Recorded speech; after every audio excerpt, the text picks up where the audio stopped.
All right, so we're out here at the range today. Ended up making it a Smith Wesson day. Just picked up my Smith Wesson M&P 2.0 10 millimeter California. So brought out my M&P 2.0 metal, which I put the carry comp slide on, and I brought out my Shield Plus, also put on the carry comp slide. So now it's a 4-inch comped. So anyway, gonna go through the guns. I'll let everybody know what I did to my 2.0, the 10 millimeter, but today will be my first shots with it. All right, here's some of my Smith & Wesson collection. This is the Shield Plus with the carry comp slide. This is my 2.0 metal 9 millimeter with the Performance Center carry comp slide. I guess both are Performance Center for what it's worth. And then this is the California 10 millimeter. Now you're going to see it to look a little bit different because before I brought it out here for the first time, I ended up removing the thumb safety, put in the plugs, try to give it a little bit of a cleaner look there.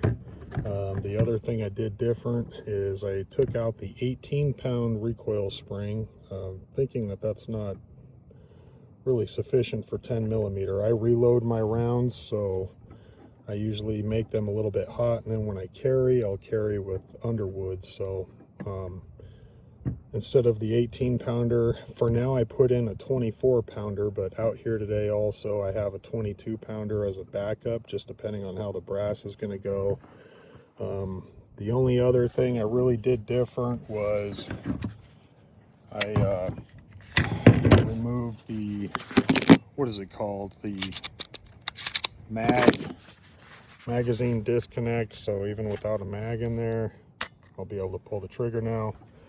So just a couple of things that I think California laws are a little bit silly. So in any event, once you buy it, you own it. You can do what you want with it. So stay tuned. A couple things I forgot to mention. So on my M&P Shield Plus, I ended up getting the Holosun 407K X2. There we go.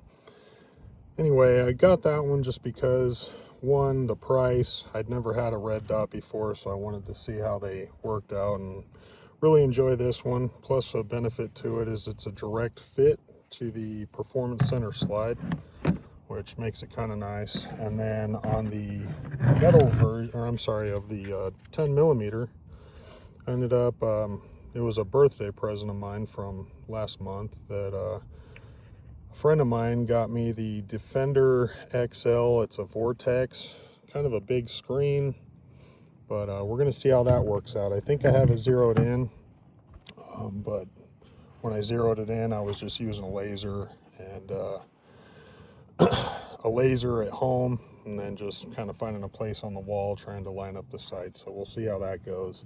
And then here is the rounds that I carry, or not carry, but shoot. This is my range ammo case. I have 9 millimeters here. Didn't bring it out, but my 5.56. Got my 45 ACPs here, 357 mags, 40 Smith & Wesson, 44 mag, 44 special, and plenty of 10 millimeters to try out the newest gun today. So here we go. All right, so like I said earlier, first spring that I have put in here in the 10 millimeter is going to be the 24-pound recoil spring.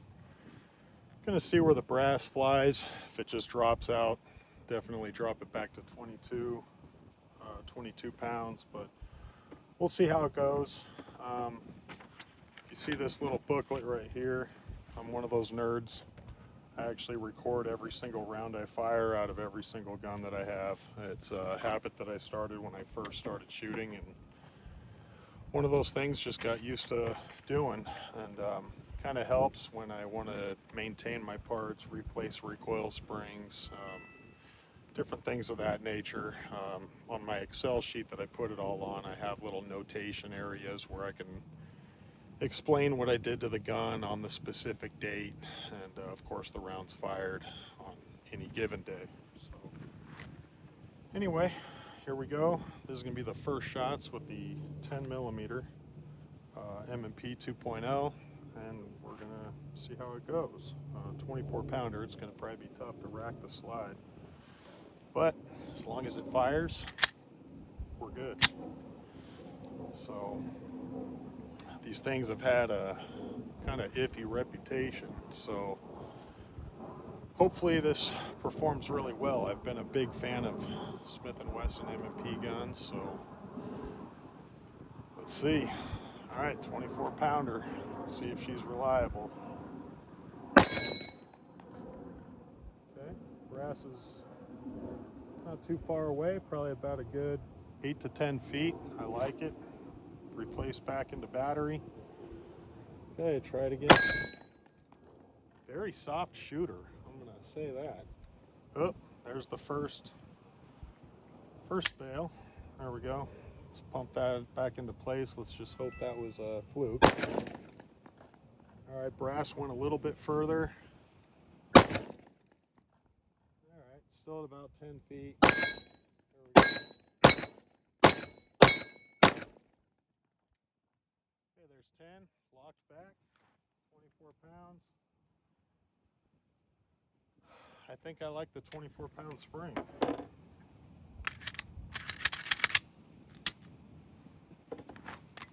Okay, then brass, just shooting, so let me count my steps from where I was at. So figure 3 feet for every step. So 1, 2, 3, 4.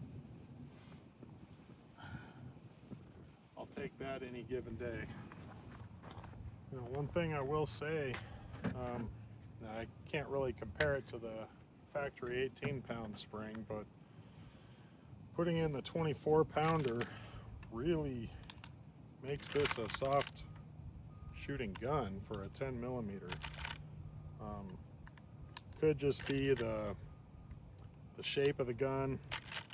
That's kind of what I like about M&Ps so much, is they just have such a nice natural grip angle. I really enjoy the texture on these guns. There's nothing to complain about with them.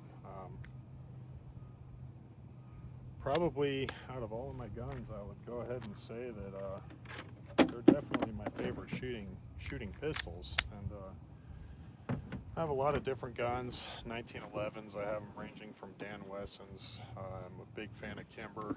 I even have Rock Islands. I have a ton of SIGs, HKs, the Springfield, the XDM models. Plenty of Smith & Wessons, revolvers, Colts. One Ruger, a couple Walters. And in any event, Smith & Wessons, I've really enjoyed how they shoot, for sure. Alright, so I logged in. This is going to be my second magazine. Let's see if we can avoid that fail that was there before. But one thing I've noticed with this gun, and could just be a little bit of oil, I just had to push it down now, but the loaded chamber indicator that this California version has, it seems to want to stick up after a round is fired. A little bit tight probably. Like I said, could just need a little bit of oil. But in any event, here's a take 2, 10 millimeter. Still using the 24 pounder, which if it feeds reliable, you know I had that one misfeed earlier, but if it stays reliable, I think I'm going to keep the 24 pounder in there. After this set, I'll probably try a couple of my Underwoods. I have the old school 180 grain with the gold dots. I'll go ahead and try about 5 of them after this, but let's see how it goes. Okay, so far so good.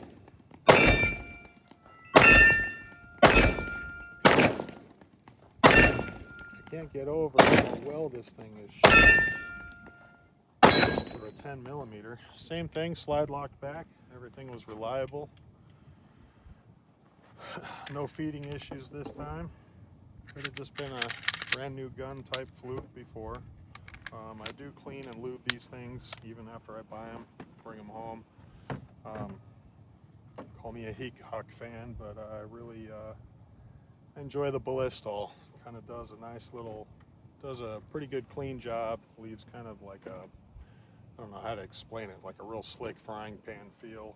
It doesn't leave fingerprints, finger residue or anything like that. So anyway, we all have our preferences, but all right, now for an ultimate Underwood test. I went ahead and loaded up 5 Underwood rounds, the 180 grain. I think the advertised velocity is 1,300 feet per second. So what is that? 676 foot-pounds, I believe. So let's see how it goes. Hopefully the slide locks back and the brass doesn't shoot off the orbit. This is what I'm talking about here. So I haven't even racked the chamber yet, and I don't know if you can see it here, but this loaded chamber indicator is still sticking up, so I just have to seat it down right now.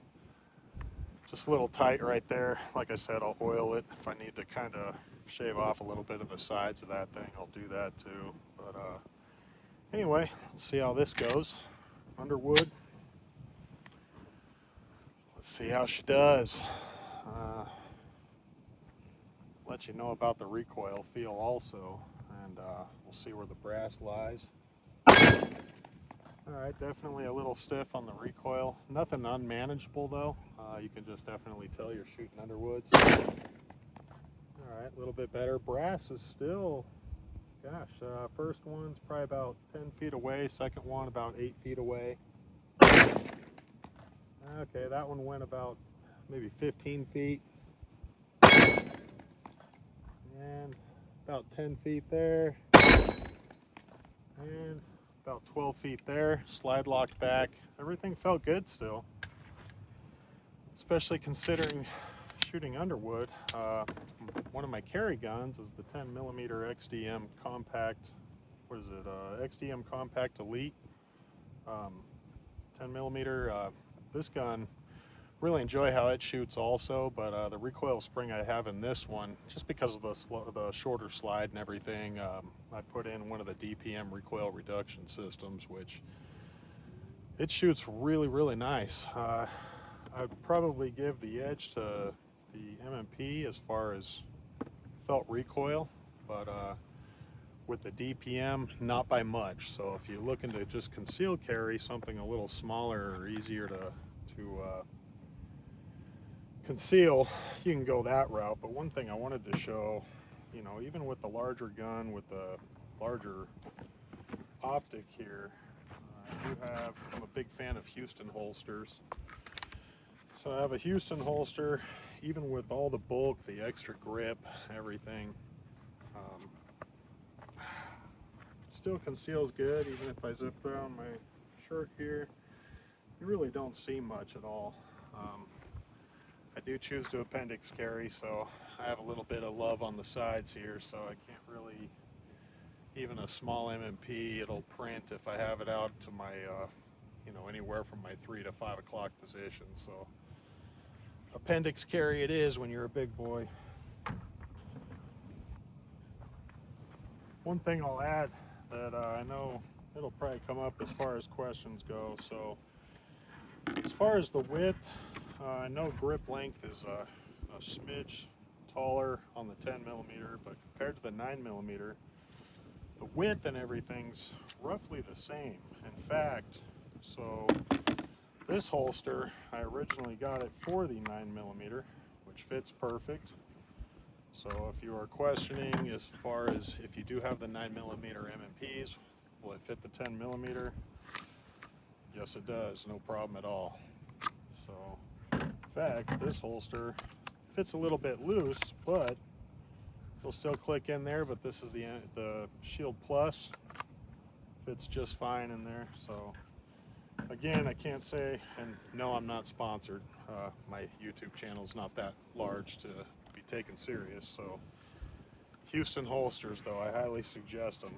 This is the Kydex version, and then what I choose are these little softer holsters. But what I really enjoy about them, especially being a bigger guy, the clip rides a little bit higher. So even when you're sitting in a car or for long periods of time, when you're sitting, I don't know if you can see how low the gun can sit in here. Still has plenty of grip to be able to pull it out, but even sitting, being a little short for my weight, it's very comfortable still. It doesn't give me any type of bite in my stomach or anything. Houston holsters are amazing. You can get a lot of them off of eBay. Or, I'm sorry, Amazon or eBay. I get mine off of Amazon just because I'm impatient. I like having that 2-day or 1-day shipping. Pay for the Amazon Prime to get that benefit for impatient people like myself. But I would seriously check them out, especially if you do prefer to appendix carry and you just don't like that bite in your stomach. These, to me, are the best holsters. Like everybody else, I have gone through my fair share of holsters, and probably have about 200 of them at the house, paying all kinds of ranges, all the way up to 150 bucks for a holster.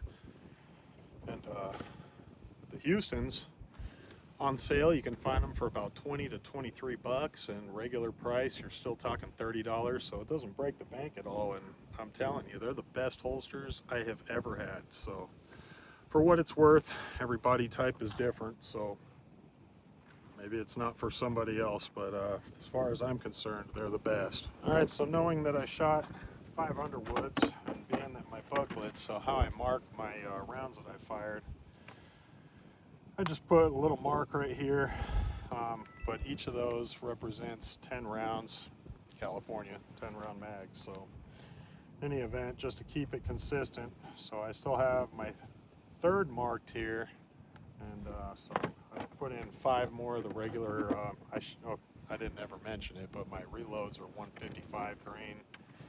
Not the hottest. I think I have them, according to the powder Bible, they're right around 1,300 feet per second, so still happy. I really like the 24-pounder recoil spring. I don't think I have a need to even try the 22-pounder. Brass is flying where it needs to be.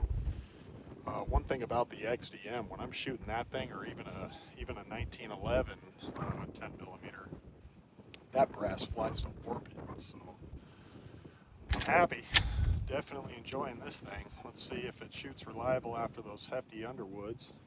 That brass still about 8 feet away. 10 feet. Okay, that one went about 15 feet away. I don't know, roughly 12 feet. And about 12 feet away again. So even though that's the case, I know people say stick it between 5 to 7 feet, but I don't feel the need to go any heavier with a recoil spring. I'm happy with how this thing feels. Literally, with this recoil spring, even shooting 10s, I feel like I'm shooting a 40, if that. It's an amazing gun. So luckily, haven't found any problems yet, aside from, again, the loaded chamber indicator sticking up still. But it's cosmetic, doesn't matter. But excellent gun. Definitely happy with my purchase.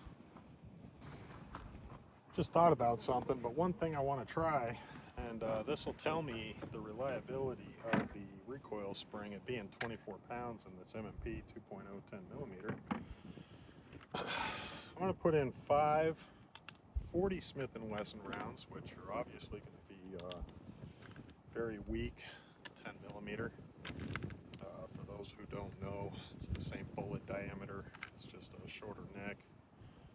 Didn't even do the count here, so there's 2 in there, 3, 4, 5. All right, so this will tell me if watered down 10 millimeter rounds would probably work. Don't shoot the messenger, but let's see. So 40 Smith & Wesson. They're 155 grain also. I really couldn't tell you the velocities, just normal 40 Smith & Wesson rounds, but I'm going to see where the brass flies and if it'll reliably shoot.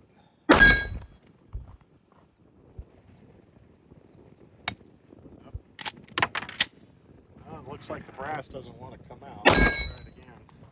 Oh, that brass flew about a foot from me. That one's about a foot from me. Give or take a foot.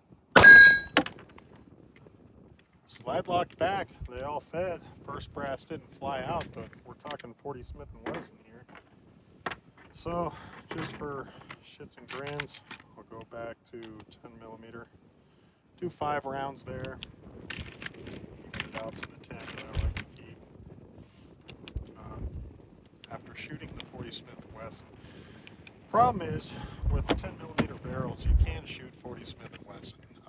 The only thing is if you shoot a lot of them, because of the casing length, the bullet won't seat all the way into the chamber.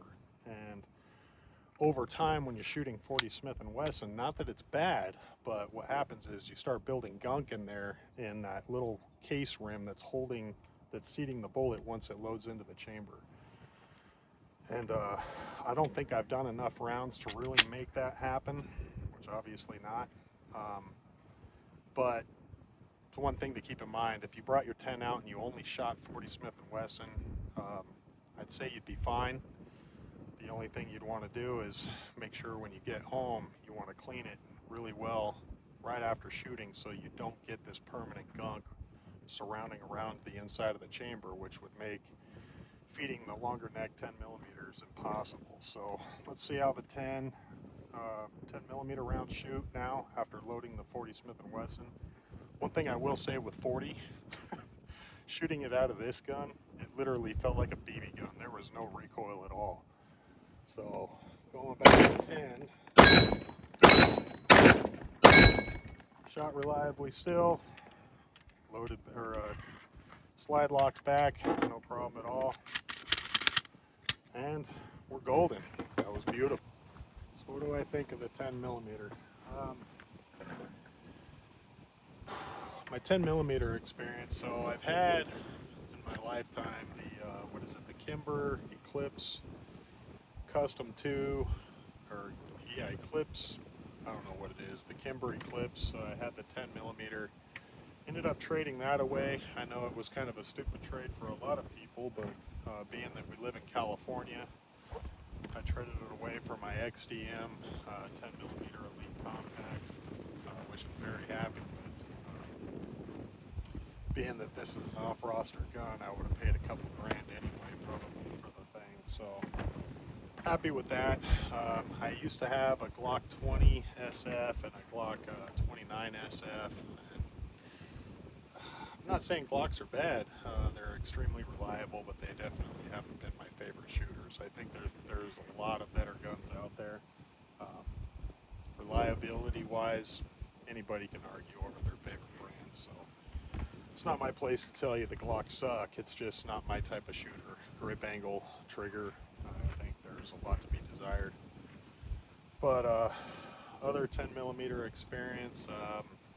Had the XDM full-size 10 millimeter that I had also traded away. Oh man, probably scared to admit this one, but I traded away my TRP 1911 for that. But again, keep in mind, off-roster gun, so you pay with what you can. So I would say overall, and again, it could be the recoil spring. By the way, anybody who's curious, my recoil spring and guide rod I got from Wolff Springs, or gunsprings.com. And again, not sponsored by them. I don't have that kind of channel. So just something I'm happy with. It has an uncaptured guide rod. I really couldn't tell you if there's a benefit to that over captured, aside from easy and harder disassembly, I guess, but it's really not that big of a deal at all. But no, overall, I'm extremely happy. Reliability things that I've seen complaints about on YouTube, I can't say that I've had any. My first magazine had the one failure to feed, or I guess you'd call it a stovepipe, but anyway, pushed the battery back into place and it shot right out. Since then, it's been reliable. I have 10 more in here, which will be, by the end of this, 40 rounds. What I'll do, that one did a fail to feed now that we're talking about it. This could just be a reloading issue. Let's try it again with this round. Okay, that one went through just fine. I'll go ahead and put this one back in just to see if maybe there's a little bulge that doesn't like. Reloads can be hit or miss. But in any event, what I'll try now is one-handed, see if anything changes as far as recoil or stovepipes. Keep in mind that the stovepipe that I could have on the next round is going to be because of that possible bulge in the brass. So anyway, looks like it went right in, no problem.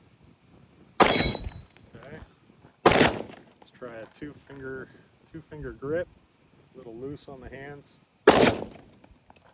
Still no problem. Back to one hand. Let's try offhand. If I can find the dot on here. There we go. There we go. Not bad. Go back to normal grip. There we go. Shoots beautifully. Can't complain. Like I've said, Smith Wesson M&P models and the Shield, I guess. Definitely my favorite shooters in the group, and a lot of people can laugh at that. Like I said, I have all kinds of guns ranging in all different calibers, brands, so on and so forth. But something about Smith & Wessons to me. I love everything about them. There's really nothing you should change. I did put on a red dot, but I guess if I didn't have a red dot, the one thing I would maybe change out, I'm not a fan of the real tall sights here, but for the purpose of a larger red dot like this Defender XL, it actually works out pretty good. I think it would give me a good point of aim even without the dot on there, which I guess that's the purpose of the taller sights. So tall is their own, but M&Ps for the most part, there's really not a lot to change. This one I did just because of the recoil spring.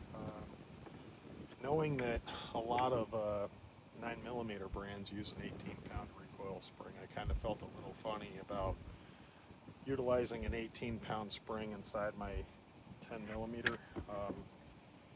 I get it, probably the reason why.